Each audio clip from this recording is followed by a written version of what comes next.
আমরা already asynchronous প্রোগ্রামিংয়ের একটা basic idea generate করে ফেলেছি এবং আজকে আমরা সেটার অ্যাকশন দেখব, অর্থাৎ হাতে কলমে কোড করে দেখার চেষ্টা করব যে অ্যাসিনক্রোনাস প্রোগ্রামিং বলতে আসলে কি বোঝায়।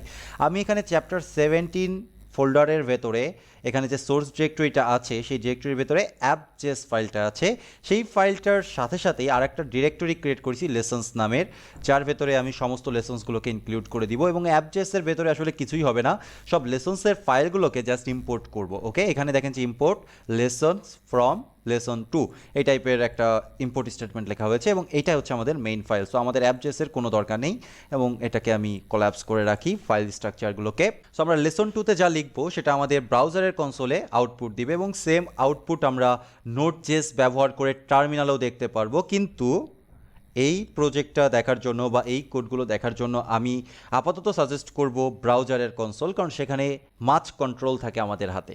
ওকে, তো অ্যাট ফার্স্ট আমরা সিনক্রোনাস প্রোগ্রামিং শিখবো এবং তার জন্য একদম দ্বিতীয় চ্যাপ্টারের যে কনসোল লগ শিখেছিলাম সেই কনসোল লগ ব্যবহার করব। তো আমি কয়েকটা কনসোল লগ করি, console dot log I am number line 1। Okay, এটাকে কপি করি এবং কয়েকটা পেস্ট করে দেই।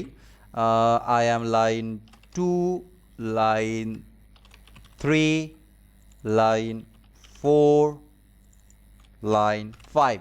First line is more than enough. Okay, এখন যদি আমি এই কোডটাকে রান করি, আপনারা তো জানেন কি আউটপুট আসবে, তাই না? প্রথমে এই কোডটা এক্সিকিউট হবে, তারপরে এই কোডটা, তারপরে এই কোডটা, এই কোডটা, এই কোডটা, পরপর সিনক্রোনাস, তাই না? তো আমি সেভ করে দেখার চেষ্টা করি। লোড নিচ্ছে, এই যে দেখেন perfectly I am line 1, line 2, line 3, line 4, line 5। এখানে অ্যাসিনক্রোনাস কোথায়? আসলে এখানে অ্যাসিনক্রোনাস নেই।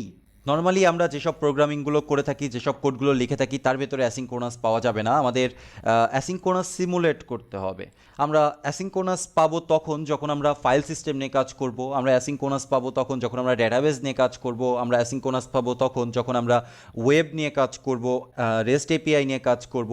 এই টাইপের কাজ যখন করব তখন আমরা অ্যাসিনক্রোনাস প্রোগ্রামিং দেখতে পারবো। কিন্তু আমরা তো এখনও ওই ধরনের কাজে যাচ্ছি না, আমরা বেসিক জাভাস্ক্রিপ্টে আছি এবং সেখানে আমরা দেখতে চাচ্ছি যে কিভাবে অ্যাসিনক্রোনাস প্রোগ্রামিং ঘটে থাকে। এর জন্য আমাদের কিছু ওয়েব এপিআই নিয়ে কাজ করতে হবে। ওয়েব এপিআই সম্পর্কে আপনারা রিসেন্ট নেক্সট কয়েকটা ভিডিওতেই জানতে পারবেন। তবে আপাতত আমরা এতটুকু বুঝি, ওয়েব এপিআই হচ্ছে একটা টুলস বা একাধিক টুলস যা আমাদের কাজ বা আমাদের লাইফ ইজিয়ার করার জন্য ব্রাউজার বা নোড.জেএস প্রোভাইড করে থাকে। ওকে, এই কোডটা যা আমরা এখন লিখবো তা নোড.জেএসও আপনি রান করতে পারবেন, ব্রাউজারেও রান করতে পারবেন। সেট টাইম আউট হচ্ছে সেরকমই একটা ফাংশন যা আপনার নোড.জেএসেও রান করবে এবং ব্রাউজারেও রান করবে। এ মূলত অ্যাসিনক্রোনাস একটা ফাংশন এবং এই ফাংশনটার কাজ হচ্ছে কোডটাকে ডিলে করা, কোডের এক্সিকিউশনটাকে ডিলে করা। আমরা একটা টাইম বলে দিব যে এত সময় ডিলে করতে হবে, সে কি করবে, এক্স্যাক্ট এত সময় পরেই, সাপোজ আপনি বললেন 1 সেকেন্ড, 1 সেকেন্ড পরেই সে কোডটা এক্সিকিউট করবে, 1 সেকেন্ডের আগে কোনোভাবে এক্সিকিউট করতে দিবে না। তো ফর এক্সাম্পল আমি এই কোডটাকে একটু কমেন্ট আউট করে দেই এবং সেট টাইম আউটটা সম্পর্কে একটু জেনে নেই। সেট টাইম আউট একটা ওয়েব এপিআই ফাংশন, সেটা window dot set time out এটা possible, even global dot set time out সেটাও possible. Global dot set time out, যেহেতু আমি আমার এনভায়রনমেন্টটা সেট আপ করেছি ওয়েবের জন্য করে, ব্রাউজারের জন্য, সেজন্য আমি গ্লোবালের সাপোর্টটা পাচ্ছি না এখানে। ওকে, সো তারপরেও আপনি দেখেন যে এখানে একটা সাজেশনে চলে এসছে, যে দেখেন, সরি গ্লোবাল দিস না, global dot set time out, এই যে দেখেন চলে এসছে। ওকে, সো আমরা গ্লোবাল নিয়ে কাজ করবো না, আমরা যেহেতু উইন্ডো অর গ্লোবাল যাই থাকুক না কেন আমরা নর্মালি সেট টাইম আউট ব্যবহার করবো। এটা একটা ফাংশন। এখানে কি বলছে দেখেন, ফাংশন সেট টাইম আউট, এখানে হ্যান্ডেলার দিতে হবে, টাইমার হ্যান্ডেলার, এবং এখানে নাম্বার অফ টাইম, অর্থাৎ আমরা কত সময় ধরে অপেক্ষা করতে চাচ্ছি। তো এখানে ফার্স্ট আর্গুমেন্ট হিসাবে আমাদের হ্যান্ডেলার বা একটা কল ব্যাক দিতে হবে যে এত সেকেন্ড সময় পরে কি ঘটবে। ওকে, সো আমি এখানে একটা অ্যারো ফাংশন ব্যবহার করতে পারি, নর্মাল যে কোনো কলব্যাক ফাংশন আপনি ব্যবহার করতে পারেন। আর সেকেন্ড আর্গুমেন্ট আকারে আমাদেরকে একটা নাম্বার দিতে হবে যা মূলত মিলি সেকেন্ডে আছে, 1000 মিলি সেকেন্ডে 1 সেকেন্ড, সেই হিসাব মোতাবেক আমি 1000 এখানে প্লেস করলাম যেন 1 সেকেন্ড আমার কোডটা স্টপ থাকে এবং 1 সেকেন্ড পরে কনসোলে লগ করে আই হ্যাভ ডান। ওকে, এবার আমি কোডটাকে সেভ করি এবং ব্রাউজারে দেখার চেষ্টা করি কি আউটপুট আসে। অপেক্ষা করি, 1 সেকেন্ড পরে আমাদেরকে আউটপুট দিচ্ছে আই হ্যাভ ডান। 1 সেকেন্ড আসলে বোঝা যাচ্ছে না, সো আমরা 5 সেকেন্ড অপেক্ষা করব যেন বুঝতে পারি আমরা পারফেক্টলি। ওকে, লোড নিচ্ছে, কোনো আউটপুট নেই। 5 সেকেন্ড পরে সে আমাদেরকে আউটপুট দিয়েছে আই হ্যাভ ডান। তো আমরা এতটুকু তো বুঝতে পারছি যে সেট টাইম আউট মেথডটা অ্যাকচুয়ালি সেট টাইম আউট একটা ফাংশন, যদি আপনি উইন্ডোর সাথে অ্যাসোসিয়েট করেন তখন সেটা একটা মেথড, কিন্তু নর্মালি এটাকে আমরা ফাংশনই বলে থাকি। তো সেট টাইম আউট ফাংশনটা আমাদের ডিলে করার কাজে ব্যবহার করা যায়। সো এই সেট টাইম আউট মেথডের কনসেপ্টটাই আমরা এখন ব্যবহার করব এই কনসোল লগের ক্ষেত্রে। কিভাবে? ফার্স্ট লাইনটা আমি নর্মালি প্রিন্ট আউট করতে চাচ্ছি এবং সেকেন্ড লাইনটা আমি এইভাবে প্রিন্ট আউট করবো না, সেকেন্ড লাইনটা আমি প্রিন্ট আউট করবো 3 সেকেন্ড পরে।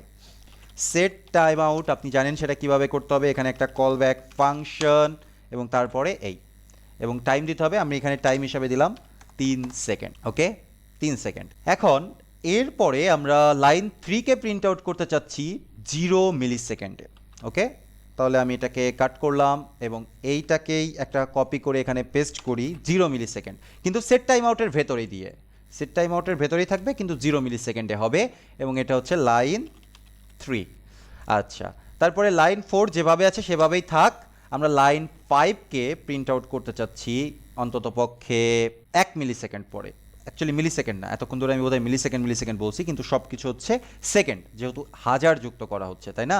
সো এই লাইনটার আমার দরকার নেই, এটা আমি 1 সেকেন্ড পরে প্রিন্ট আউট করতে চাচ্ছি। I am line 5। এখন আপনার এক্সিকিউশনটা কি হবে বলেন তো? আমরা কোডের অর্ডারটা কিন্তু চেঞ্জ করিনি। এখানে দেখেন console log I am line 1, তারপরেই আছে লাইন 2, তারপরে আছে লাইন 3, তারপরে আছে লাইন 4, তারপরে আছে লাইন 5। যদি আমরা সিঙ্ক্রোনাস প্রোগ্রামিং ওয়েতে সিঙ্ক্রোনাস প্যারাডাইমের মতো করে চিন্তা করি, তাহলে এই লাইনটা এক্সিকিউট হবে 1 সেকেন্ড না 3 সেকেন্ড। এখানে 3 সেকেন্ড অপেক্ষা করবে, আমরা স্ক্রিনে দেখতে পারবো আই অ্যাম লাইন 2। তারপরে আবার কোনো অপেক্ষা করবে না, 0 মিলি সেকেন্ড অপেক্ষা করবে এবং সেখানে আমরা আউটপুটে দেখতে পারবো আই অ্যাম লাইন 3। তারপরে কোনো অপেক্ষা না করেই সে আউটপুট দিবে আই অ্যাম লাইন 4। তারপরে সে আউটপুট দিবে I am line 5। Okay, so 1 second পরে। এখন কথা হচ্ছে, তো আমরা এবার সেভ করে দেখতে চাই আমরা যে আউটপুটটা এক্সপেক্ট করছি সেই আউটপুটটা দেয় কি না। সেভ করি, রিফ্রেশ হয়ে যাক। I am line 1, line 4, line 3, line 5। কি হলো কিছুই বুঝলাম না এবং finally I am line 2 output আসলো। কি হলো এখানে? কোনো অর্ডার কেন মেনটেন হলো না? এবার আপনাদেরকে এক্সপ্লেইন করা যাক। ফার্স্টের লাইনটা ছিল জাস্ট কনসোল লগ, এখানে অ্যাসিঙ্ক্রোনাসের কোনো টাস্ক নেই, জাস্ট সিঙ্ক্রোনাস, তাই এটা প্রথমে প্রিন্ট আউট করেছে। তারপরে একটা সেট টাইম আউট ব্যবহার করা হয়েছে এবং ফার্স্টেই বলেছি এটা একটা অ্যাসিঙ্ক্রোনাস ফাংশন। এটা অ্যাসিঙ্ক্রোনাস ফাংশন মানেই এটা ইনস্ট্যান্টলি আর রান হবে না। কেন ইনস্ট্যান্টলি রান হবে না সেটা আপনারা নেক্সট কয়েকটা ভিডিওতে বুঝতে পারবেন, বাট আপাতত এতটুকু জেনে রাখেন যে সেট টাইম আউট একটা অ্যাসিঙ্ক্রোনাস ফাংশন, আর অ্যাসিঙ্ক্রোনাস ফাংশন যেখানে থাকে সেখানে সেটা ইনস্ট্যান্টলি মোটেও রান হয় না, সেটা পরেই রান হবে, সবার শেষের দিকে রান হবে। যদি এখানে 0 মিলি সেকেন্ড থাকে তাও ওকে, তো এটা এখন রান হবে না, এমনিতেই এটা 3 সেকেন্ড পরে রান হওয়ার কথা। সেট টাইম আউট এটা 0-তে আছে, এটা একটু আগেই বললাম যে set time out asynchronous function, এটা ইনস্ট্যান্টলি রান হবে না। এখানে যদি 0 থাকে তাও ইনস্ট্যান্টলি রান হবে না। তারপরে আই অ্যাম লাইন 4, এটা একটা সিঙ্ক্রোনাস ফাংশন, এটা আউটপুট এসছে দেখেন I am line 4। I am line 4 উপরের দুইটা সেট টাইম আউটের জন্য কিন্তু অপেক্ষা করেনি, এর কাজ শেষ, এ আউটপুটে কনসোলে আউটপুট দিয়ে চলে গেছে। এরপরে আরেকটা সেট টাইম আউট মেথড আছে এবং যেখানে 1 সেকেন্ড ওয়েট করতে বলা হচ্ছে লাইন 5 এর জন্য, তো এটা ওয়েট করবে। এবার আমরা 3টা সেট টাইম আউট দেখতে পাচ্ছি, 1টা 2টা 3টা। সিঙ্ক্রোনাস সমস্ত কাজ শেষ, এরপরে অ্যাসিঙ্ক্রোনাস কাজ শুরু। সেট টাইম আউট 1 2 3, এর ভেতরে কোনটা সবার আগে শেষ হবে? অবভিয়াসলি 0, যাকে বলা হচ্ছে 0 সেকেন্ড অপেক্ষা করতে, 0 মিলি সেকেন্ড অপেক্ষা করতে, সে সবার আগে আসবে। এই জন্য দেখেন সে সবার প্রথমে এসছে আই অ্যাম লাইন 3। এরপরে কে আসবে? এরপরে যাকে কম সেকেন্ড বলা হয়েছে বা কম সময় বলা হয়েছে, কম সময় কাকে ওয়েট করতে বলা হয়েছে? লাইন 5কে। 3 এর পরে দেখেন যে লাইন 5, এবং লাইন 2কে বলা হয়েছিল সব থেকে বেশি 3 সেকেন্ড অপেক্ষা করতে, তাই সে কি করেছে? 3 সেকেন্ড পরে সবার শেষে স্ক্রিনে প্রিন্ট আউট হয়েছে।